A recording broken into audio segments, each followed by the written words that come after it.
है। किसने आपको कहा 15-20 फरवरी की जो डेट आप दे रहे हैं और आप लॉन्ग मार्च करना चाहते हैं, बड़े शौक से ये शौक पूरा करें। आप इस मुल्क में जो सियासी अदम इस्तेहकाम पैदा करना चाहते हैं उसमें आपको नाकामी होगी। इमरान खान 5 साल इंशाअल्लाह पूरे करेगा और जो लोग नाअहल, सज़ा याफ्ता और मफरूर पाकिस्तान की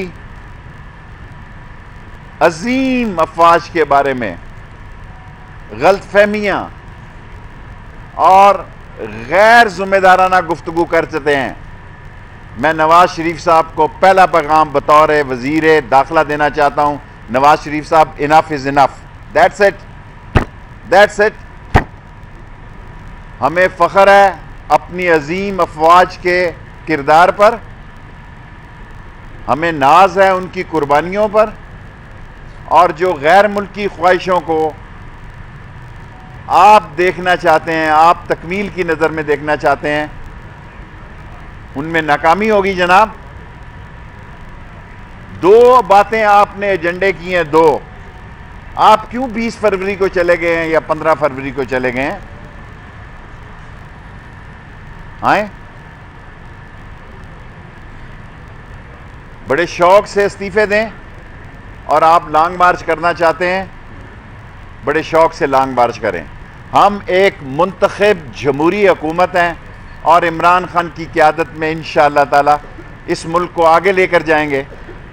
और आप जिस जमहूरियत की बात कर रहे हैं, हमें खुशी होगी। हम ये नहीं कि हम डायलॉग के दरवाजे बंद करना चाहते हैं। आप ये कहते हैं कि आप हमसे बात नहीं करना चाहते, आप इमरान खान से बात नहीं करना चाहते, तो फिर आप बताएं किससे करना चाहते हैं, उससे करवा देते हैं। हम चाहते हैं कि अमन का, खुलूस का, इकॉनमी के मजबूत होने का रास्ता निकले। लाहौर का, लाहौरियों ने, अहले लाहौर ने कल जिस जिम्मेदारी का सबूत दिया है, अगर मौलाना फजलुर रहमान के दीनी मदरसों के लोग ना आते तो मेरा ख्याल है उनको बहुत ही मायूसी होती। अगर मौलाना फजलुर रहमान की बसें लोड करके ना लाती दीनी मदरसों के तलबा को, तो उनको बहुत ज़्यादा मायूसी होती। और कल उसी लाहौर में उनको सियासी हज़ीमत उठाना पड़ी है, उसी लाहौर में जिसमें वो बड़े बुलंद दावे करते थे, कल वहाँ उनका सियासत का जनाजा निकला है। वो कह रहे थे आर करेंगे, पार करेंगे। मैंने कहा था बीच मझधार में आपकी कश्ती डूबेगी, काल डूबी है। लास्टली मैं कहता हूँ, आपने 2 रुकनी एजेंडा दिया है। Resignation number 1, you welcome, please do it as quick as possible, and number 2 आपने एजेंडा दिया है कि इस्लामाबाद मार्च करना चाहते हैं, आप फरवरी में ले गए हैं, आप आएँ। ये इस्लामाबाद आपका भी है और आप अपने इस एजेंडे पे काम करें। हम वो करेंगे जो आइन और कानून हमें इजाज़त देता है। क्वेश्चन आप ये एक और प्राइम मिनिस्टर साहब, नवाज शरीफ की वापसी के लिए मेरा आज पहला दिन है। अभी आज मेरी पीएम साहब से बड़ी तफसीली मुलाकात भी हुई है और घंटा एक मुलाकात हुई है। मैं गाहे बगाहे आज वजारतें, मेरी ये 15वीं वजारत है, इससे पहले मैंने 14 वजारतें की हैं, वजारत दाखिला कभी नहीं की। सो आप सब साफ़ी मेरे भाई हैं, मेरे लिए दुआ करें कि अल्लाह नबी के सदक़े में मुझे इस मुश्किल वक्त में और चैलेंज के वक्त में कामयाबी अता करे। एक और आपकी नवाज शरीफ की कल की तकरीर और पीडीएम जलसे में तकारीर, ये सियासत को कौन सी मेरा नहीं ख्याल कि कल उन्होंने क्या नई बात की है। 2 बातें की हैं मैंने आपको। मैं SSS लीडर हूँ या वर्कर हूँ, शॉर्ट स्वीट और स्मार्ट आदमी हूँ। मैं शॉर्ट स्वीट और स्मार्ट कहता हूँ। 2 रुकनी आपका एजेंडा है, हम मुंतज़िर हैं जनाब, आए बिस्मिल्लाह कर। एक और आपकी पेशन गोई हुई है, वो दुरुस्त साबित हुई है। महमूद, अल्लाह तेरा भला करे, महमूद अचकज़ई साहब जहाँ जाते हैं वहाँ गुल खिलाते हैं। कोयटा में भी उन्होंने गुल खिलाया, कराची में भी उन्होंने उर्दू स्पीकिंग के ख़िलाफ़ बात की है, और लाहौर में भी उन्होंने, मेरे ख्याल में लाहौर में भी उन्होंने बहुत ही गैर ज़िम्मेदाराना बात की है। उनको बड़ी गलतफहमी है। जो इलेक्शन हारे हुए हैं, जब आदमी इलेक्शन हार जाता है तो उसके नफसियाती मसाइल पैदा हो जाते हैं। सो ये नफसियाती मसाइल ज़्यादा लोग जो इलेक्शन हारे हुए हैं, और वो 18 में से 11 में से आप देखें सवाए 11 में से सवाए एक बिलावल के कोई मुंतखब आदमी नहीं है। अगर है तो उसकी मैं माजरत कर लेता हूँ, एजाज मुझे बता देगा। 11 में ये 10 लोग इलेक्शन हारे हुए हैं।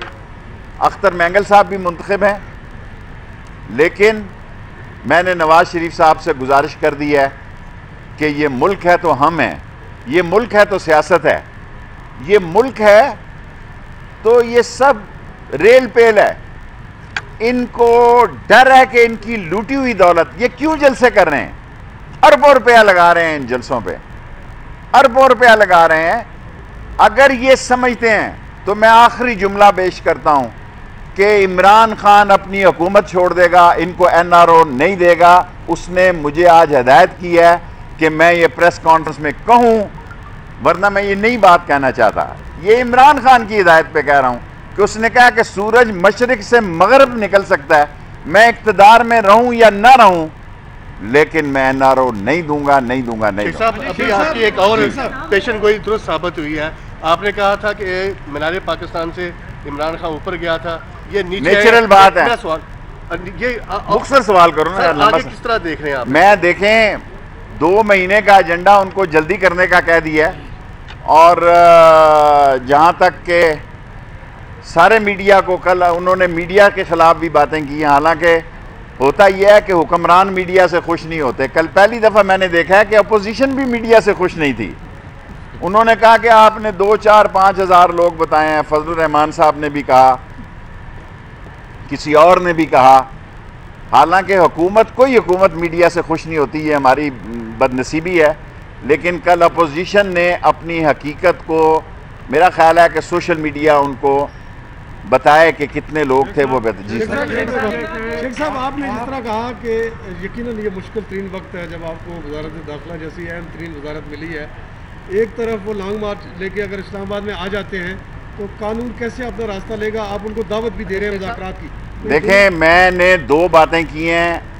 अगर वो इस्तीफ़े देना चाहते हैं इस्तीफ़े दे लें, अगर वो इस्लामाबाद आना चाहते हैं 2 महीने का टाइम ना दें, आ जाएं। शेख साहब ये फरमाएं कि आप दावत दे रहे हैं उन्हें, कोई मुज़ाकरात के लिए कोई बातचीत करने का इरादा है? देखें, वो कह रहे हैं हमने इमरान खान से बात नहीं करनी, तो फिर बताएं किससे करनी है। शेख रशीद कोई दावत देगा बात? देखें, मेरा इतना बड़ा फैसला करने का मेरे पास इख्तियार नहीं है। मैं उन सियासतदानों में से नहीं हूँ जो पिच से बाहर निकल के शॉट खेलते हैं।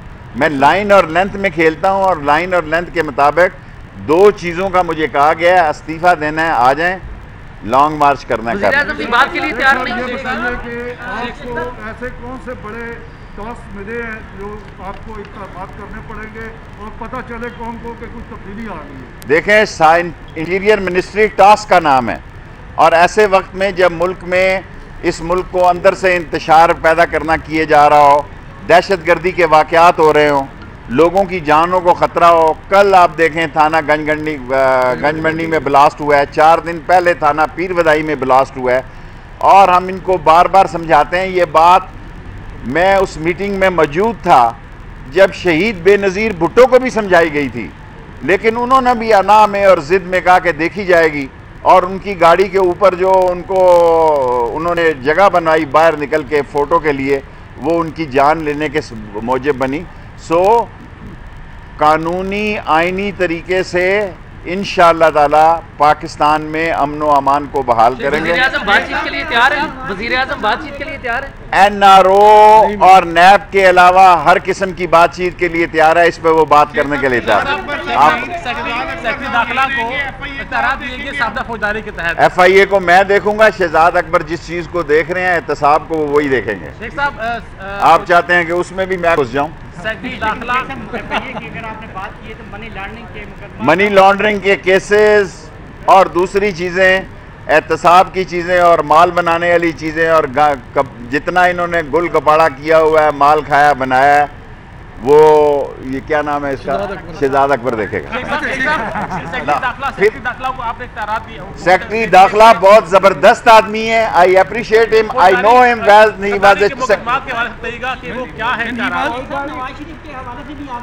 नवाज शरीफ को मैंने कह दिया है इनफ इज इनफ है जी। अच्छा शेख साहब, नवाज शरीफ के हवाले से आपने कहा इनफ इज इनफ, शेख साहब जबान सख्त होती है, इस दफा तो इतनी सख्त नहीं है और नरम करें। शेख साहब अय्याज साजे के खिलाफ करेंगे कार्रवाई?